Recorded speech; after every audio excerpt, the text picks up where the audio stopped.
প্রায় 1 বছর ধরে মালয়েশিয়ার সিটি ইউনিভার্সিটিতে পড়াশোনা করছিলেন মুনতাসির ফাহিম। বিশ্ববিদ্যালয় বন্ধ থাকায় 4 মাস আগে দেশে আসেন। শনিবার তার ফিরে যাওয়ার কথা ছিল ক্যাম্পাসে, কিন্তু জীবনের কাছে হেরে যান 22 বছরের এই তরুণ। শিকার হন নির্মম হত্যাকাণ্ডের। বৃহস্পতিবার রাত 9টা থানায় হঠাৎ হাজির এক তরুণ, হাতে তার চাইনিজ কোরাল। এই সময় তিনি পুলিশকে জানান ফাহিম তার জীবন নষ্ট করে দিয়েছে, তাই তাকে চাইনিজ কোরাল দিয়ে কুপিয়ে হত্যা করা হয়েছে।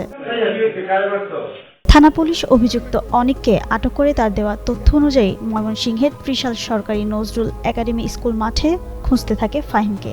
এক পর্যায়ে একাডেমিক মাঠের পূর্ব পাশে পানির ট্যাঙ্কের সঙ্গে ফাহিমের মরদেহ পড়ে থাকতে দেখা যায়। পুলিশ মরদেহ উদ্ধার করে থানায় নিয়ে যায়। এ বিষয়ে ফাহিমের বাবা রেজাউল ইসলাম বাদল জানান, শনিবার মালয়েশিয়ার সিটি ইউনিভার্সিটিতে ফিরে যাওয়ার কথা ছিল, কিন্তু তার ছেলেকে কেন হত্যা করা হলো তার জানা নেই। আর ত্রিশাল থানার ওসি মনসুর আহমেদ জানান, লাশ উদ্ধার করে ময়নাতদন্তের জন্য ময়মনসিংহ মেডিকেল কলেজ হাসপাতালের মর্গে পাঠানো হয়েছে। গ্রেপ্তার অনেককে গতকাল দুপুরে আদালতের মাধ্যমে কারাগারে পাঠানো হয়েছে। জিন্নাত আরা ঋতু, যুগান্তর নিউজ। আমার জীবন শেষ করে দিচ্ছে স্যার।